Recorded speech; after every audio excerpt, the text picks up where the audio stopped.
This is Talia. This is the Siren of the Sky, High Cleric of Tandos. Last time on this Utharian thread.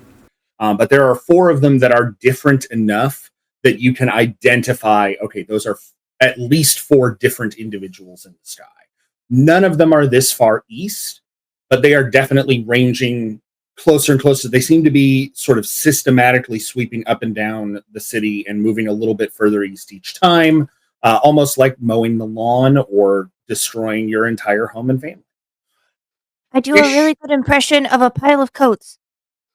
That is true. And she does it. She disappears into like all of her coats, and you're like, wow, that really does look just like a pile of coats.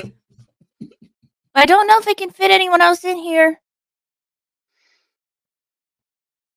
So you can see the gate from where you are because it's not terribly far up ahead.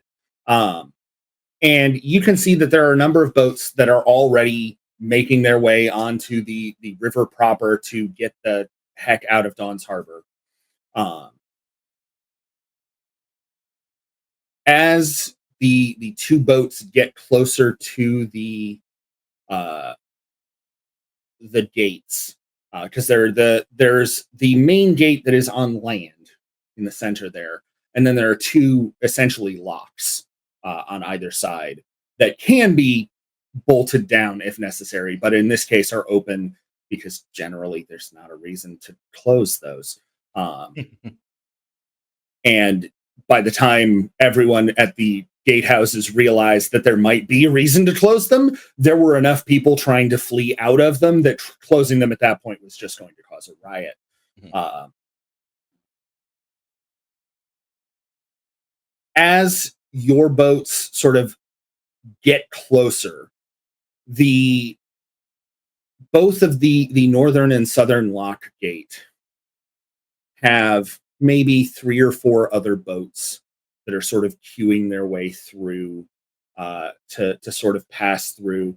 The guards in the gatehouses are not really restricting any travel. They're kind of waving people through.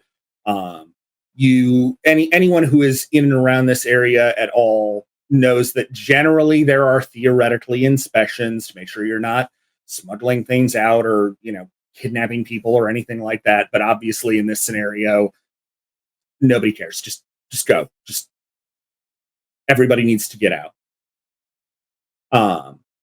Grutha and Fia, does anyone else speak Draconic? All right. Then Fia and Grutha, you will hear the other voice in Draconic that has been shouting is obviously less militaristic. It's giving many of the same orders, but it doesn't come with the same sort of intimate familiarity that makes it clear that this is what they do every day. It's more, all right, this one is, yes, formation 3 now. Okay, and how's your mom? a little more, they're over there. Right, northeast is that group. And Fia, the voice isn't the voice you heard in the audience chamber all those years ago, but it gives you that same sort of sensation,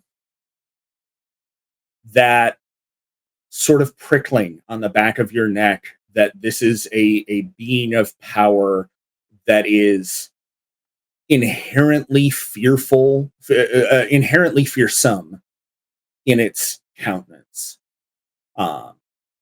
And that voice is the one you hear. Make sure the eels are checking the gates. We don't want a mass refugee event.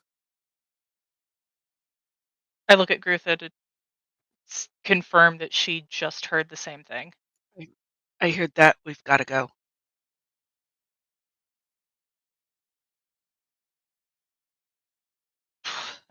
So Grutha will say they're getting ready to check the gates. Let's get out of here.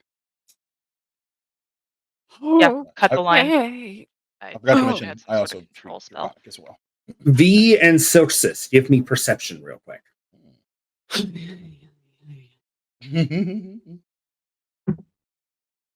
19. Here. Oh, I see. Gritha messaging. 15. All right, that is both good enough. Both of you, as you are moving the boats towards the lock gate, you glance back, and there's something big in the river swimming in your direction. Based on the ripples in the water, Silxus, you would guess that this thing is probably 15 or 20 feet long. Oh, okay. That's cool. Those are the shrieking eels. They always grow louder before they're about to attack. Okay. Is it so? It's coming up behind our boats, and Yes, it's coming from basically the west and heading up the river towards the gate. how wide is the river? The river is probably 30 or 40 feet wide at this juncture. It's a pretty wide river, all told. These things are moving very quickly. Probably 40 or 50 feet around, give or take. Okay. I pop out, or I've already popped out of my pile to periscope and see this. And Silxus scrambles to the back of the boat, turns over her shoulder, and is like, there's something in the water. Shoot. Oh, I can hold it back. And she dips her hand into the water, and all of these little spectral rats come running out from her coat and down her hand and dive into the water. And you see them almost weaving this spectral web, and I'm going to cast web in the water 20 feet across. Holy smoke. Great idea. Behind the boat to hopefully act as like a net to catch whatever this is. Okay. That's a very clever use. Smart. So the web spreads across the river, and it's pretty obvious that it is thin enough and hidden enough with the murkiness of the water that whatever is coming isn't seeing it. So they smash right into it. And this beast, like, hits your web net. And for a moment, you're sure that the web is just going to break into a million pieces with the impact. But it manages to hold and fling this thing a little bit backwards. Now, is your web sticky? Will it hold them? Or yes, is it just to stop them from moving closer? My hope was that it would hold, that it would literally catch them in the net. Okay. It is difficult terrain, so I don't know. Okay. So this beast runs into the web, and the head of this beast pops up, and it is a dragon eel.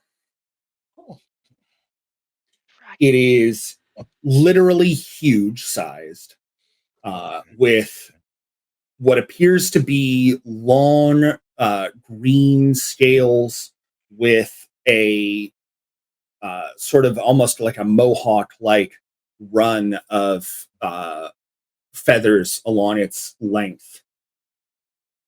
It has a massive jaw that is probably in and of itself 10 feet across, that it roars with absolute fury and rage as it starts to thrash in your web,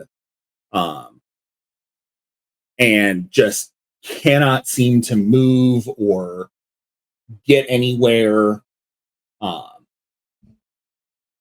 You can see the web itself starts to shimmer as it looks like the eel itself is electrified, and the web itself is now carrying electricity. But it is held as best it can be in this thing, and it is screaming Fia and Grutha, because you speak Draconic, it is screaming in Draconic, mostly 4-letter words. Okay. Just an eel being like, fuck. Is the electrification of the web like causing the water to? It's not quite going far enough out. Like, Okay. if you were to touch the web, you would probably have a shock, but it's not like, because it's going from the beast to the web, it's not quite enough to carry out into the water beyond that amount. Okay. Okay. Just making sure. What's up, Shifra? DM, would I have seen what Silksis did with the dragon eel, or You certainly saw her cast some magic. Yeah, I think I literally had to like clamber over you to do that. So right? yes. Okay, all right. Probably giving a quick look over the shoulder. I am going to try to reinforce that, Okay. if possible. I'm going to pull a javelin out of my quiver, and I'm going to use ensnaring strike. Ooh. And Okay. I'm going to throw that and basically try to wrap it in vines on top of Okay. the web. Give me an attack roll.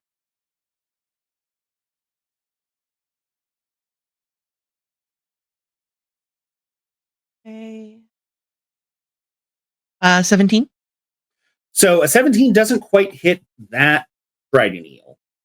But would I get advantage because it's in a web? I'm not going to give you advantage, but I'm going to give you something else instead. So as you are sort of winding up with your javelin and getting ready to ensnare it, Grutha and Fia will hear that dragon eel say something along the lines of, "Well, get over here and help me already." Oh, no. Oh, I forgot to mention, Shrek, I do speak Draconic as well. Oh, okay. Then Kalamash will also hear that as well, as another shape in the water starts coming towards the eel. You won't hit the one that is already entangled. You will, however, I will give you, because it was not expecting that sort of thing, and it was kind of being cautious around the web to not get stuck. I will give you a hit on the second dragon eel to sort of snare it instead. Okay. So then it is wrapped up in thorny vines. And is it a strength save or anything like that to get out of it? How does that work? It's a strength save. I think the same for the web as well. I'm pretty sure it's the same for the web. So what is the DC of Shifra and Solstice's tying up things? You know, great. It's 14. I'm sure it'll fail. Hold on, sorry. It's just a big long noodle fish. I'm sure it's it can't be that strong, Yeah, right? that's fine. Huge creatures definitely never strong. Yeah, it's only made out of muscle. It's Whatever. Sinew. Hey, what type of creature is this considered? It is a dragon type. Okay, it is dragon type. Okay. Yep. Shit. My DC is 14. Yeah. All right. Makes sense. The real question is how would unagi made from dragon eels taste? Like a Good spicy question. meatball. Spicy. No, I don't want that. No. It'll taste a little bit like Okay. Pop Rocks, but like in a good way. So Unagi covered the in two pop of rocks. them are bound by these magical effects, and the first one starts yelling at its companion. "How do you get stuck trying to free me? You are the worst partner I have ever had." Roast. And the second dragon eel looks and says, "How did you get stuck in the first place? You could have jumped over the thing." Kalamash is like kind of like seeing all of the yelling and things like that. It's sort of like trying to sort of fly in sort of mid space quietly in the air. But he doesn't say it out loud. But his first thought is like, "Do they marry?" Oh, absolutely. Lovers quarrel.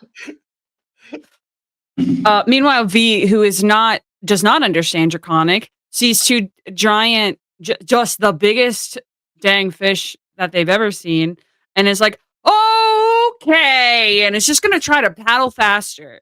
It's just gonna go as fast as possible. All right. So who is paddling for the boat? Can I paddle without being completely uncovered? Sure. Cool. I'm helping. How many I people helped.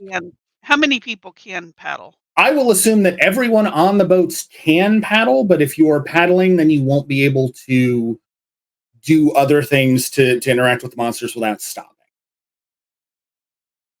Yeah, I have to keep concentration on web, so I'm not paddling. Okay.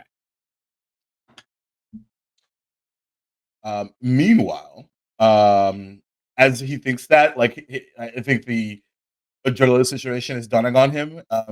And what is the one webbed closer to the boats? Yes, the webbed one is closer. The ensnared one is maybe 5 feet short. Like they're very close together. And Calamash, your passive perception will see a third shape in the water coming up. I'm deceased already. Okay. And so seeing this, like almost like in the middle of that argument, he's just like, well, I guess we need to buy some time and do something really unintelligent. And he, how far down from? Actually, I got 40 feet of flight speed. I'm sure. Yeah, you've got plenty of room. Whatever. And he is going to take out his quarterstaff and fly down to the third shape and give it a loud whack. Good morning. You are invisible now. I am. No longer invisible. I am very aware. Unfortunately, because I was visible, does that give me advantage on this attack? Yes, absolutely. Cool. Well, I rolled terribly. That's a 15 to hit. That's not quite enough. I didn't. But what I will do, on the other hand, is I will give them disadvantage on what they are about to do as part of the distraction, as they were basically racing through the water to their fellows, and all of a sudden almost got thwacked upside the head. Mm-hmm. Yeah, for sure. I know when we talked previously, we were trying to do things quickly. Like, but can I do the rest of like my turn here? Or okay, sure. In that case, I'm going to, as like it sort of like thwacks and sort of like probably just hits like the side of it, or and like kind of misses. He stop, and he takes his talons and then just like boom, like tries to like grab them both, and he's gonna flurry of blows. Okay. So that's 2 more. Oh, cool! Natural 20. Excellent. Hey. And natural 1. That's really funny. So are you grabbing onto them with your talons, or are you just, I'm just slashing? I'm just slashing. Okay. Yeah, I'm just slashing. So so that's arm strike. That's 8 points. Nope. How do you do crits actually? I do crits with you get full damage and then roll an additional set of damage. Okay. Roll a second set of damage, or roll the original set of damage? Roll the original set of damage and then add whatever the maximum would have been for it. So that way you are always getting more than what you would have gotten at maximum. So in that case, that's 14 points of slashing damage. And I'm going to burn another key point to stunning strike it, and I need to make a con save. Ooh, con saves are not its best. Good. Good to know. Good. What is the DC? The DC. Where are you, DC? I don't know. It's on the eastern coast. Stop it. You stop it over there. Don't stop. I've probably been to your class features. Yeah, that's what I'm looking at right now. I just don't know where the hell it is. Oh, yeah, it's 14. Of course. All right. It is not going to pass that. Hell yeah. So yeah, and so as Calamash dives in, tell us how that looks. So well, initially you don't see anything. You maybe just hear like a whistle on the wind, and then you just hear a loud thwack as he reappears, and you just hear him go, "Oh, You did not know that. And then almost like in mid effort, he sort of spins around and kind of like almost like trying to flying mushroom stomp this large draconic eel like creature, slashing it through as he begins to and then you hear this loud like pop from his talons, and it begins to like seize up. So the eel itself screams in pain and shock as its muscles just stop responding in any way, and it rapidly starts to slow down as it's no longer pushing itself through the water. At that moment, as it sort of skids to a halt just short of the ensnared one, the ensnared one manages to make its save, and it stretches its muscles and pops open the vines that are holding it at almost the same moment that the initial eel breaks free of the web. And all three of them are screaming, two of them in anger, one of them in fear. Wordless cries as they are splashing about. On the one hand, all of the boats that are near the lock are now moving as quickly as they can to get out of this area and out of your way. On the downside, there are a couple of dragon eels now in and amongst your boats that are very angry. The third one, if you didn't know, it's over here. I have it. Good going, Calamesh. Good. Oh boy. And that is where we will end our session for today. Please tune in next time for more adventures in this Utharian thread.